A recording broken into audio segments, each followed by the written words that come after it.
Usually when we talk about a catastrophic collapse, there's this deeply ingrained expectation of suddenness. Right, like it happens all at once. Exactly. We imagine an earthquake leveling a city block or, I don't know, a meteorite striking the earth. But think about a massive suspension bridge collapsing into a river. That's a really vivid image. Yeah, and the thing is, the news cameras only ever show you the footage of the day it actually fell. You see the massive steel cable snap, you hear the terrible, deafening groan of the metal tearing. And it looks for all the world like it happened in a single terrifying instant. Right, it feels clean in its devastation. But then the structural engineers arrive on the scene, and they approach the disaster entirely differently. Because they know better. They know it's an illusion. Exactly. They don't just look at the broken concrete and twisted steel lying on the riverbed. They dive into the entire history of the bridge, going all the way back to the initial blueprints. And what they invariably find is that the bridge didn't actually fail on the day it fell.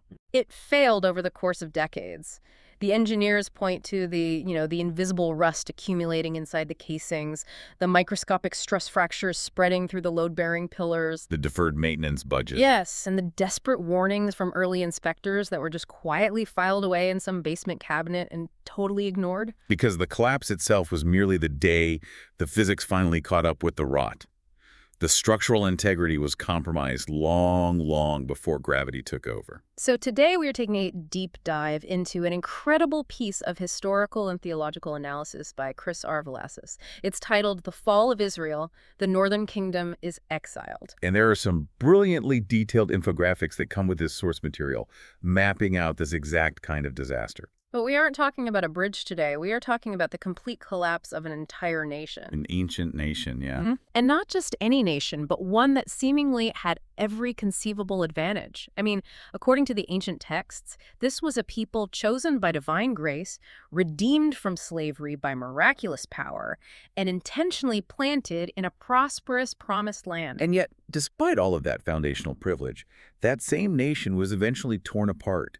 Its cities were leveled, and its population entirely scattered across the ancient Near East. Effectively erased from the geopolitical map for centuries. Exactly. Erased. So our mission for you today is to unpack the actual mechanics of how the northern kingdom of Israel fell to the Assyrian Empire in the year 722 BC. We're going to discover why this wasn't just some sudden geopolitical accident or, a failure of diplomacy. Or just a case of bad luck on the battlefield. We're going to see how this was the tragic, multi-generational climax of covenant unfaithfulness. And we'll explore what this 3,000-year-old story reveals about the fragility of privilege when it is totally disconnected from obedience. So whether you're catching up on ancient history, looking for the deeper mechanics behind these massive biblical narratives, or you're just insanely curious about how empires crumble from the inside out, you are exactly in the right place. The stakes of this historical analysis are surprisingly high, even for a modern audience.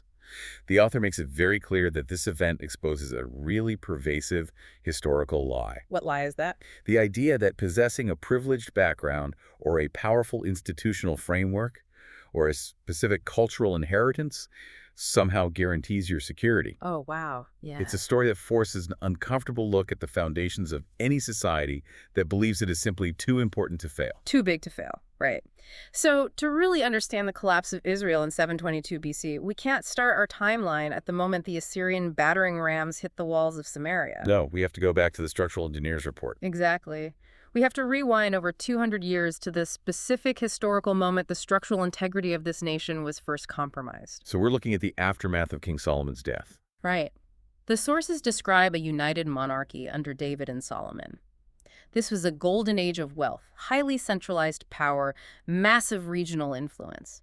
But the literal moment Solomon dies, that unity completely shatters. The fracture was immediate and severe. Solomon's massive building projects had required heavy taxation and forced labor. Which obviously created deep resentment. Huge resentments, particularly in the northern tribal territories. So when his son, Rehoboam, refused to lighten that economic burden, the kingdom literally splits in two. So you have the Kingdom of Israel forming in the north, which is 10 tribes, eventually establishing its capital in Samaria. Right. And then you have the remaining tribes forming the Kingdom of Judah in the south, and they retain Jerusalem. And the sources provide a staggering statistic regarding the political reality of this newly formed northern kingdom. Yeah, over a period of roughly 2 centuries, the North was ruled by 27 different kings. 27. It's crazy. Think about the sheer logistical chaos of that number.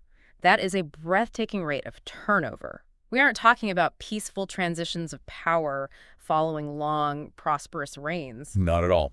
The historical record for this period is a relentless chronicle of instability. You have dynasties lasting only a few months. Few months. Yeah, months. Military commanders actively assassinating the sitting king just to seize the throne, and a near-constant state of political paranoia. Wow. While the southern kingdom of Judah occasionally saw reforming kings who attempted to, root out corruption and stabilize the nation, the northern kingdom's line of 27 kings is described in the text as uniformly corrupt. Uniformly. Every single one. It is a 2-century downward spiral. But that spiral has a starting point, right? Yes, it does. The sources trace the entirety of this corruption back to one specific man and one highly calculated decision. King Jeroboam. Jeroboam.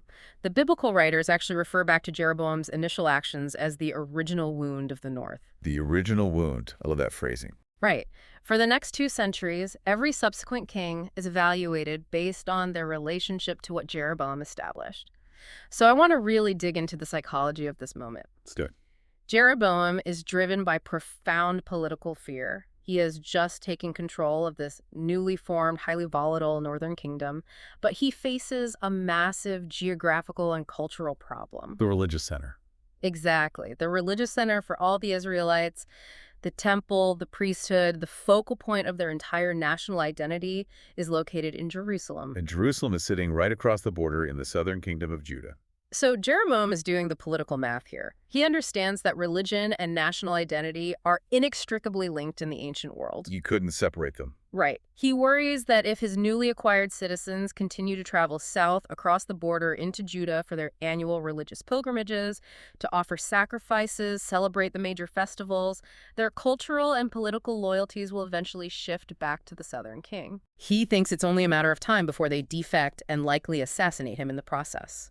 Okay, let me play devil's advocate here for a second, because looking at this from a purely secular strategic standpoint, Jeroboam seems like a highly savvy, pragmatic politician. I mean, logically, yes. If you're a new CEO trying to stop your top talent from migrating to a rival company, what do? You build better in-house amenities. You build a better campus. Exactly. He is trying to decentralize power to secure his nation's sovereignty. To build up an independent national identity, you need your own independent institutions. So he builds them. He establishes 2 brand new worship centers within his own territory. One in the deep south at Bethel, right on the border to intercept travelers. Like a toll booth for religion. Right, and one in the far north at Dan. And in these centers, he installs golden calves. The political brilliance of the move is undeniable. It absolutely solved his immediate border control issue and solidified his administration. But the author argues that this was a catastrophic covenantal move. And that tension is the core of this entire historical analysis. Jeroboam essentially told his people, here is a highly acceptable, highly convenient alternative. You don't need to undertake the long, dangerous journey to Jerusalem anymore. We've established access to the divine right here in your own backyard. The ancient equivalent of a convenience store for religion, he significantly lowers the barrier to entry. But we need to explain what these golden calves actually were. Yeah, that's important context. A modern reader might think they just suddenly decided to worship a literal cow statue, which sounds completely absurd. Right, it sounds ridiculous to us. But in the ancient Near East, the calf or a bull was often depicted as the pedestal or the throne upon which an invisible deity stood. Oh, interesting. So it wasn't the cow itself. Exactly. Jeroboam was likely trying to say, we are still worshiping Yahweh, we are just giving him a new, localized throne. But by doing so, he violated the most fundamental commandment of their covenant, reducing the invisible, omnipresent God to a localized, manageable physical system. The source points out a really profound principle here. Leadership that protects itself by compromising foundational truth will eventually ruin the very people it claims to serve. Jeroboam traded covenant faithfulness for immediate political security. By installing those calves and creating a state-sponsored alternative priesthood, he injected a slow-acting poison into the foundation of the nation. He broke the fundamental agreement, the covenant treaty that Israel had with God. The structural integrity of the bridge is compromised on day one. And the tragic part is the general population just goes along with it. It is easier. Exactly. The state sanctioned it saved them a 2-week walk to Jerusalem, and it felt culturally familiar. But it set the entire northern kingdom on an unalterable trajectory. For the next 200 years, every single one of those 27 kings simply managed and expanded upon that original wound. Because the foundation was poisoned by this political convenience, the society itself began to rot. The rust is spreading through the iron. But God didn't just sit back, observe the rust, and let the collapse happen in silence. No, the sources highlight that he activated a relentless emergency warning system. And that warning system was the prophets. Think of the prophets like a blaring check engine light on the dashboard of a vehicle. You're driving down the highway, the engine is violently knocking, smoke is billowing out from under the hood. And this bright red light is flashing frantically in your face, indicating an imminent catastrophic failure. But in response, the 27 kings of Israel essentially applied a piece of opaque black tape over the check engine light. Turned up the radio. And kept the accelerator pressed to the floor. It's a perfect encapsulation of their governance. The sources highlight 4 major prophets sent to the north during this 200-year decline. Elijah, Elisha, Hosea, and Amos. But I think we really need to redefine what a prophet actually was in this context. Yeah, because modern culture often equates prophets with, fortune tellers or mystics gazing into crystal balls to predict the future. Right, but the texts portray them much more like covenant prosecuting attorneys. Prosecuting attorneys. Yes. In the ancient Near East, a covenant was a formal, legally binding treaty, typically between a great king, a suzerain, and a lesser vassal state. Okay, a suzerain vassal treaty. Exactly. The treaty outlined the protections the great king would provide, and the absolute loyalty and specific laws the vassal had to uphold. And if they broke it? If the vassal rebelled, the treaty contained explicit curses or judgments that would be enacted. The prophets were the legal emissaries sent by the suzerain god to present the evidence of the vassal's breach of contract. So they weren't predicting the future, they were reading the terms of the contract back to them. Their primary job was to expose the systemic idolatry, present the legal case against the nation, and demand immediate repentance before the treaty's curses were enforced. So when they showed up pointing at the rust, what specific rot were they actually condemning? Because if you merely skim the historical texts, it's very easy to conclude that God is just behaving like a jealous monarch. Like he's just angry they're bowing down to a golden calf instead of him. Right, that it's merely a petty dispute over statues and rituals. But the analysis in our source goes so much deeper into the sociological mechanics of what idolatry actually produces in a civilization. The prophets were condemning a total systemic societal failure. We could look at the prophet Amos as a prime example here. What did Amos say? The source explicitly notes that Amos didn't just critique their altar aesthetics. He condemned the nation for trampling the poor, perverting the justice system through bribery, and luxuriating in extreme insulated comfort while their neighbors were actively exploited. It wasn't just about what was happening inside the temple walls. It was about what was happening in the marketplaces and the courts. Exactly. I really want to drill down into the why here. How does changing your religious rituals lead to trampling the poor? It comes down to the nature of the gods they were importing. The surrounding Canaanite religions were heavily focused on fertility cults, gods of rain, gods of agriculture, gods of reproduction. Okay. These deities were entirely transactional. You offer a specific sacrifice, perhaps even a horrific human sacrifice, and the god owes you a good harvest. So it's a quid pro quo. Right. And when a society adopts a fundamentally transactional view of the universe, where power is manipulated through ritual bribery to secure personal wealth, that worldview inevitably bleeds into human relationships. Oh, I see. If you believe the gods can be bought to ensure your success. You will inevitably believe that the court judges can be bought, and that the poor are simply resources to be consumed for your own advancement. That is a terrifying mechanism. Idolatry fundamentally dehumanizes. It does. The source synthesizes this into a major core principle. The sins of the northern kingdom were simultaneously vertical against God and horizontal against their neighbors. What a culture worships dictates what that culture loves, what it fears, and ultimately how it treats its most vulnerable members. When the Israelites trusted in false gods of power and convenience, it deeply disordered their internal moral compass. A disordered soul on a mass scale leads directly to a disordered society. False worship eroded the concept of inherent human dignity. Making the culture vulnerable to gross injustice and the systemic exploitation of the weak. The source material contains this incredibly chilling insight regarding this dynamic. Throughout this entire 200-year period of escalating moral decay, severe social injustice, and political assassination, Israel didn't actually stop being religious. No, they didn't.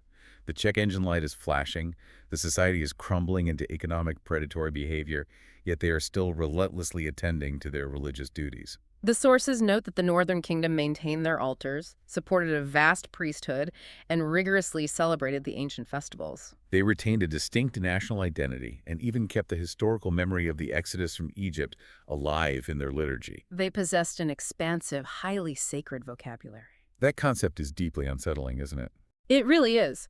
It implies that a society can maintain all the outward trappings of faith, utilize all the correct theological terminology, execute a perfect, beautiful liturgy, and yet remain in a state of total covenantal rebellion. The author states it clearly.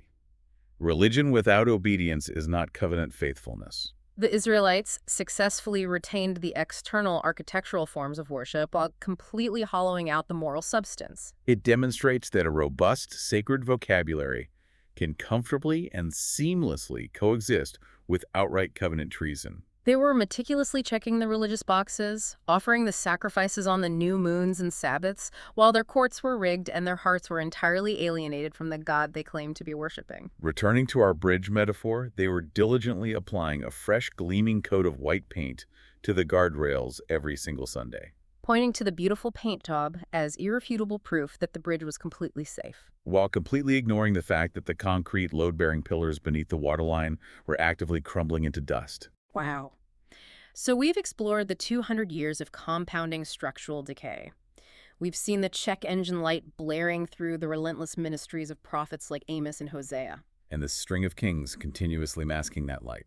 We've seen a religion reduced to empty, aesthetic forms masking brutal social injustice, but eventually the engine seizes. The rust wins. We reach the catastrophic breaking point, the moment where divine patience is exhausted and the structural physics take over. Let's examine the climax of this long decline, the year 722 BC. This is the year the bridge finally violently collapses into the river. The Assyrian Empire, which was the dominant, extraordinarily brutal superpower of the era, launches a massive invasion. They march into the Northern Kingdom and lay a grueling siege to the capital city of Samaria. And after a prolonged and horrific blockade, the city falls. The nation is systematically dismantled. But the Assyrians weren't just conquerors looking to extract heavy taxes and leave a puppet king in charge. Their imperial strategy was far more insidious and permanently destructive. The sources detail the Assyrian strategy, which involved the mass, forced deportation of the 10 tribes. The Assyrian war machine was uniquely terrifying, not just for its battlefield tactics, but for its psychological and sociological warfare. They physically uprooted massive segments of the Israelite population, binding them and forcibly marching them hundreds of miles away across harsh terrain into exile in foreign territories. It's a logistical nightmare to move that many people, and they didn't just leave the land empty, right? No, the Assyrians then imported and resettled completely foreign populations from other distant conquered territories right into Samaria and the surrounding regions of the Northern Kingdom. It's a total forced demographic swap. Why would an empire expend the immense resources required to execute such a complex reshuffling of humanity? It was a highly calculated technique designed to completely shatter any coherent national identity. How so? Think about it. If an empire conquers a people, but leaves them in their ancestral homeland, those people will inevitably organize and rebel because they share a unified history, a deep connection to the geography, and a common religious framework. Right, they have a reason to fight back together. But if you geographically, socially, and morally dislocate them, if you strip them of their land, destroy their temples, and forcefully integrate them with diverse strangers in a completely foreign environment, you destroy their social cohesion. You erase their ability to unify as a threat. The result for the Northern Kingdom was a devastated, scattered people who violently lost everything that anchored their identity. At this critical historical juncture, our source brings our attention to a specific chapter in the historical records. 2 Kings chapter 17. Yes, the author astutely notes that this chapter doesn't function merely as a dry historical chronicle of troop movements and casualty numbers regarding the Assyrian invasion. It acts as a comprehensive spiritual autopsy of the deceased nation. An autopsy is the perfect framework to understand this text. When a structure fails catastrophically, or a body dies under sudden circumstances, the immediate demand is to determine the exact underlying cause of death. 2 Kings 17 provides the official spiritual pathology report for the Northern Kingdom. So when you open up that pathology report, what does the autopsy actually find? What is listed as the official cause of death? Well, the text lists a devastating, relentless, long-term pattern of rebellion. The author of Kings goes out of his way to demonstrate that this wasn't a single administrative mistake or a momentary generational lapse in judgment. The text explicitly states that the people would not listen, that they were stubborn, and that they hardened their necks against every warning. Furthermore, it highlights a terrifying phrase. Hmm. They secretly did what was not right. Oh, man. Secretly did what was not right. They built unauthorized high places in every town. They set up sacred pillars, and they engaged in the worship of the host of heaven. The invisible rust is explicitly named in the report. They systematically rejected the covenant statutes. Therefore, the autopsy concludes that the ultimate cause of death was not simply overwhelming Assyrian military superiority. The deeper fatal disease was unchecked: systemic apostasy. The Assyrians were merely the instrument that enacted the inevitable conclusion of the disease. I have to pause here, because I think a lot of people reading this history, especially from a modern post-Enlightenment perspective, feel a deep sense of moral discomfort. It's a very tough read. It is incredibly easy to read this narrative. Hmm. A massive, brutal empire sweeping in, slaughtering thousands, ripping families from their ancestral homes and scattering them into the wind, and conclude that God simply lost his temper. A common unspoken assumption is that this exile represents an incredibly harsh, almost disproportionate and terrifying punishment. That is a very natural modern reaction, and it's a tension the author tackles directly in the core principles of the analysis. The source argues forcefully that while the judgment of 722 BC is undeniably severe and horrific to contemplate, it is fundamentally never arbitrary. We need to unpack that. What makes this level of devastation not arbitrary? We have to keep the preceding 200 years of historical context at the forefront. God bore with the Northern Kingdom for over 2 centuries of escalating corruption. He sent generation after generation of prophets. He provided explicit warnings. He pleaded with them through the bizarre and visceral street theater of men like Hosea, and he used minor economic and agricultural disciplines to attempt to wake them up. So the exile is not a sudden, unpredictable fit of divine rage. Exactly. It's the solemn judicial enforcement of a legal contract they had willingly entered into. This goes back to the suzerain-vassal treaty framework you mentioned earlier. Precisely. Hundreds of years prior to this collapse, in the book of Deuteronomy, God had explicitly outlined the terms of their existence in the Promised Land. The text offered clear blessings for obedience and explicit curses for rebellion. God warned Israel that if they chose to adopt the idolatry of the surrounding nations, if they abandoned the justice demanded by the covenant, it would inevitably lead to internal disease, military defeat, and ultimately the revocation of the land. They would be scattered among the nations. They knew the terms of the agreement from the very beginning. Therefore, the exile in 722 BC is the terrible reality of God keeping his word, not a deity losing emotional control. God is operating with perfect, albeit terrifying, consistency. And the source points out a deeper, more troubling psychological reality at play here. Persistently refusing prophetic correction actively alters human psychology. It fundamentally hardens the heart. The very same prophetic voice that is intended to graciously lead a person to repentance becomes, for the stubborn and resistant person, the exact mechanism that cements their own condemnation. By applying black tape over the check engine light for 200 years, they turned divine patience into the occasion for a much deeper, more inescapable judgment. That is a deeply sobering concept. Divine patience, when continually weaponized as an excuse to continue in rebellion, merely increases the ultimate velocity of the collapse. It completely reframes the tragedy. It wasn't an accident, it wasn't a failure of military strategy, and it wasn't a divine tantrum. It was the tragic, entirely logical conclusion of a 2-century-long series of choices to walk away from the only source of life and security they had. To fully grasp why this specific historical event, the fall of a relatively small Middle Eastern kingdom 3,000 years ago, matters profoundly to anyone listening right now, we have to dramatically zoom out. We need to look at the macro timeline. We need to look at where the year 722 BC fits on the macro timeline of human history and eternity. The infographics provided with our sources map out this grand meta-narrative. tracing the cosmic through line of the entire biblical story from beginning to end. Let's walk through this overarching timeline, because seeing how this specific localized exile fits into the massive cosmic puzzle provides a stunning moment of clarity. The author lays out this grand narrative, starting before time itself. From eternity, the text posits that God purposed to dwell with a holy, set-apart people in a physical world, governed perfectly by his wisdom and justice. The original creation was specifically designed as a temple for worship, a space for trust, and an environment of joyful obedience.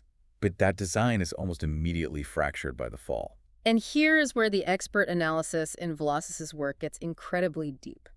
The source connects the historical, political exile of the Northern Kingdom directly back to the very first exile in the Garden of Eden. The connection is profound and intentional.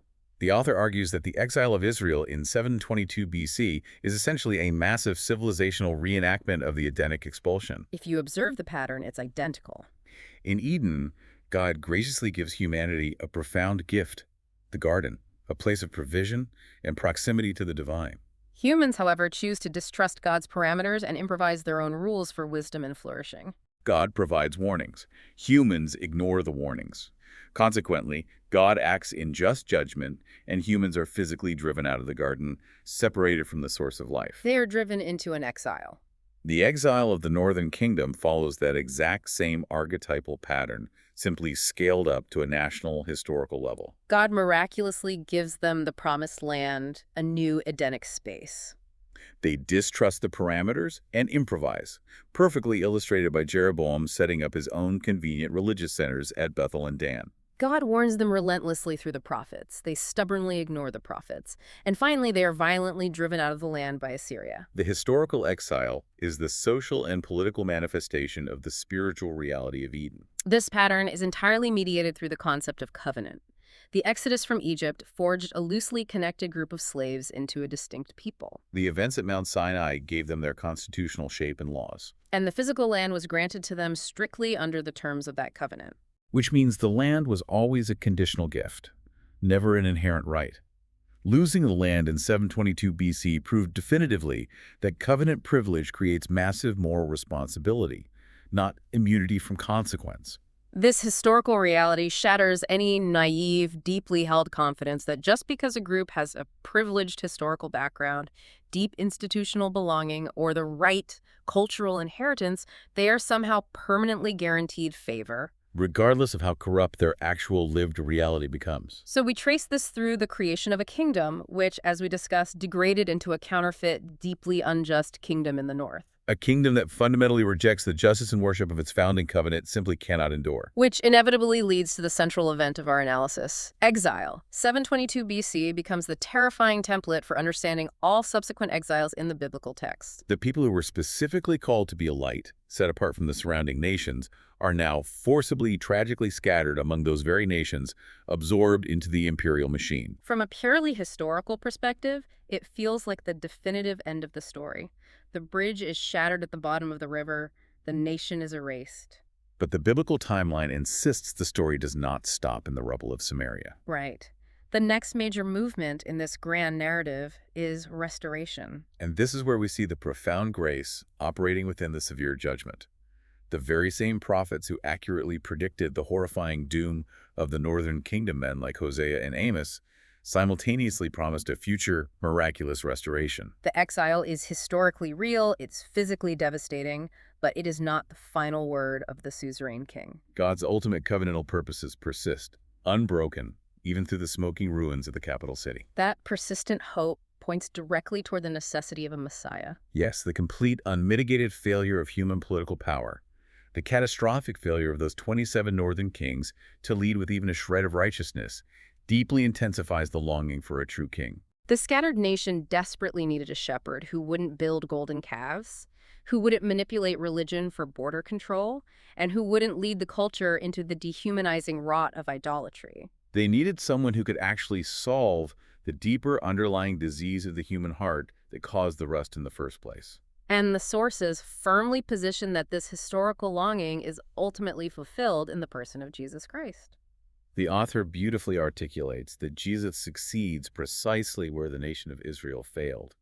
He operates as the faithful son who perfectly obeys the covenant. He is the true king who, because of his perfect obedience, cannot be rightfully exiled from the Father's favor. He is the one who ultimately takes the curse of the exile upon himself to gather the scattered people and bring them into a permanent home. Demonstrating once and for all that true redemption must come from entirely outside of human political or institutional strength. We cannot engineer our own rescue. We require an external rescue mission. This brings the timeline to the era of the church. And our source points out that this ancient history contains a massive, flashing warning sign for modern faith communities as well. The author points heavily to the Apostle Paul's arguments in Romans chapter 11. What's the argument there? The modern church inherits this exact same 3,000-year-old history as a stark warning against spiritual pride and institutional presumption.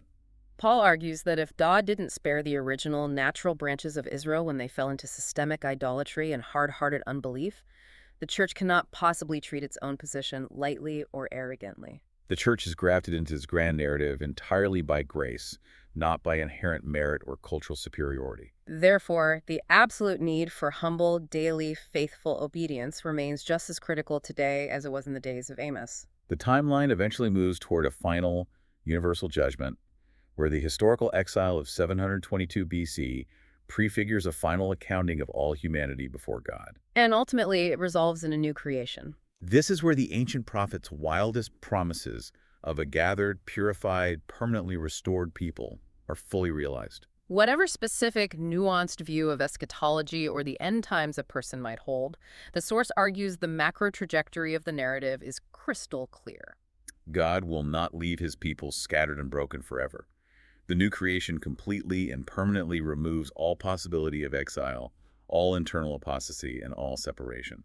History is not just a doomed, repeating circle of rising and falling empires. It is a linear trajectory moving purposefully toward an eternal communion where human hearts are fully renewed and the tragic wandering of exile is no longer a possibility. That is a truly breathtaking view of history. To be able to look at the fall of Samaria in 722 BC, not merely as an isolated, tragic footnote in ancient Near Eastern politics, but as a crucial, devastating, yet ultimately hopeful hinge in the grand story of the cosmos. it completely changes how you read the text. So, what does the political and spiritual collapse of an ancient society mean for you today? Let's move into the final phase of our deep dive, clearing away modern misconceptions and examining the practical implications of this text. Because reading ancient texts through a modern lens often creates significant distortions. We're going to tackle a few of the most common myths surrounding this story, based heavily on our sources' analysis. Let's do it. A very common assumption I had when first looking at this material was that the Assyrian victory somehow implied that the God of Israel was simply not strong enough to protect his people from the superior military technology of the Assyrian war machine. That is a pervasive myth. But the biblical text argues the exact opposite. How so? The exile absolutely doesn't mean God failed his people or was overpowered by the Assyrian pantheon. The exile means God kept his word with terrifying precision. Both the blessings of prosperity and the curses of destruction are equally valid parts of the covenant agreement. The judgment of 722 BC is not a failure of God's protective power. It is the active historical demonstration of the faithfulness of his holiness. Another myth is the tendency to reduce this entire event to a purely secular political disaster. It's easy to look at the geopolitical map of the 8th century BC and conclude that the northern kingdom just had a weaker economy, a fractured military, and made worse diplomatic alliances than the expanding Assyrian Empire. While the collapse certainly possessed massive political, economic, and military dimensions, the source text vehemently insists those were merely the surface-level symptoms of a much deeper primary spiritual rebellion. The military defeat was the inevitable rot resulting from the systemic idolatry. You cannot divorce the political collapse from the spiritual disease that caused it. We also need to address the idea that the people were condemned solely because they picked the wrong statues to bow down to. It is easy to think if they had just offered their grain to Yahweh instead of Baal, everything would have been fine. That completely misunderstands the mechanism of ancient idolatry. Right. While worshiping unauthorized deities was the root of the treason, it was inextricably and mechanically linked to horrific horizontal sins. Adopting the transactional nature of those fertility cults directly resulted in severe social injustice, the systemic oppression of the poor, the rigging of the courts, and a hard-hearted, arrogant refusal to repent when confronted by the prophets. You cannot separate the vertical rebellion from the horizontal abuse. Another misconception is that the horrors of the Assyrian deportation imply a total, permanent abandonment by God, that he just wiped his hands clean of the 10 tribes and walked away forever. Even in the absolute darkest, most brutal moments of the judgment, God actively preserved a remnant. He continued to speak into the darkness through the prophetic voices. Severe judgment and profound mercy coexisted in the very same historical moment, and he meticulously kept the promise of a future cosmic restoration alive, even as the cities burned. Finally, there's a very dangerous modern myth that since we live on the other side of this history, under a paradigm of grace, these ancient, terrifying warnings about exile and judgment simply don't apply to us anymore. The author points out that this might be the most dangerous presumption of all. It breeds complacency. Exactly. The source argues convincingly that the theology of the New Testament actually intensifies these warnings. Modern faith communities must read the history of Israel's collapse as a massive, flashing yellow light against institutional arrogance. Grace is an unmerited gift. It is never a license to construct new, modern, golden calves and expect immunity from consequence. So we've cleared away the myths. Let's get down to the core. So what? What are the practical daily implications of this incredibly dense deep dive for you, the listener? The sources break this down brilliantly into a few actionable categories. Let's look first at leadership and ministry. For anyone holding any position of leadership, whether you're directing a corporation, leading a congregation, managing a team, or guiding a family, the historical lesson of King Jeroboam is paramount and terrifying. Leaders must never, under any circumstances, trade foundational truth for the sake of maintaining their own power or convenience. When a leader compromises what is fundamentally right simply to secure their own position, control their borders, or ease their own anxiety, they will eventually and inevitably destroy the very people they have been tasked with leading. Furthermore, regarding ministry or mentorship, the relentless work of the prophets teaches us that warning someone of impending disaster is actually a profound, difficult act of love. I really want to emphasize that point.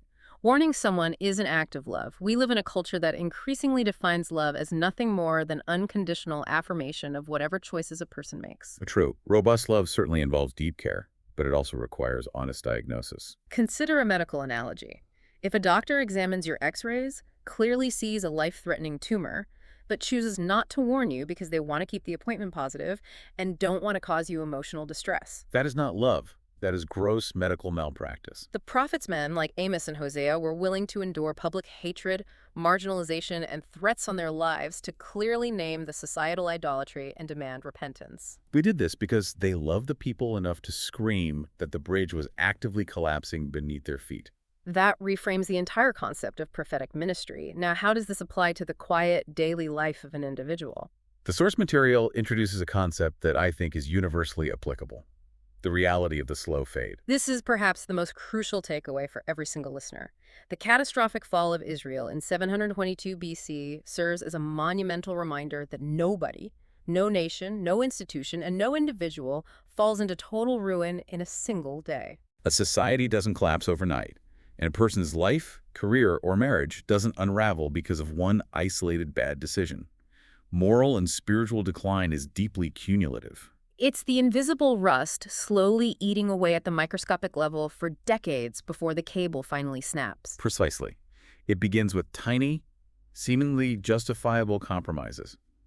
Small, daily tolerances of unethical behavior or misplaced priorities slowly solidify into ingrained habits. Over time, those habits harden into unshakable patterns of behavior, and eventually those patterns become a prism. You become completely exiled by the cumulative weight of your own seemingly insignificant choices. Therefore, the essential daily work of any healthy life is paying relentless, honest attention to the state of your own heart, examining what you are actually worshiping, and checking your foundational loyalties long before the rust has a chance to compromise the structure. Which brings us to the most piercing, uncomfortable question of this entire deep dive. I want you, the listener, to pause and really evaluate this in the context of your own life.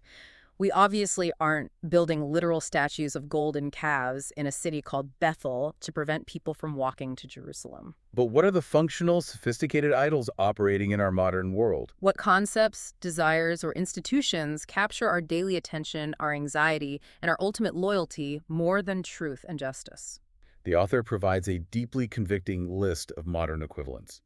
The relentless pursuit of financial security, the carefully curated projection of our public image, the insatiable drive for career success. The demand for personal comfort, the illusion of control, and the deeply tribal vitriol of modern politics. The terrifying reality is that anything, even a fundamentally good thing loved and prioritized more than foundational truth and justice, becomes a functional idol. If you are willing to financially exploit others or ignore systemic injustice to achieve your quarterly corporate goals, then success has become your golden calf. If you are willing to constantly compromise your personal integrity, lie or tear others down simply to maintain your position in a specific social or political circle, then image and belonging have become your golden calves. The difficult, unglamorous work of personal growth and discipleship, as the source points out, is the patient, daily, often painful dismantling of those internal idols. It is the constant reorientation of our ultimate allegiance back to what is actually true and life-giving. Because the historical warning is clear. If we do not intentionally dismantle our idols will eventually, inevitably dismantle us. We have covered an immense, challenging amount of historical and theological ground today.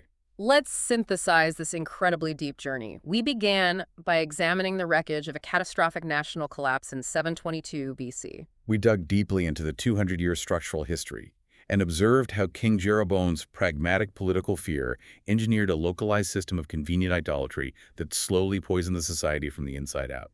We analyzed how God graciously and relentlessly sent prophets to act as blaring warning lights, but the leadership and the populace stubbornly ignored them, Choosing instead to embrace a transactional worldview that oppressed the vulnerable and hardened their own hearts against correction. we confronted the terrifying, insidious reality that a society can meticulously maintain all the beautiful aesthetic rituals and vocabulary of faith while being entirely devoid of its moral substance.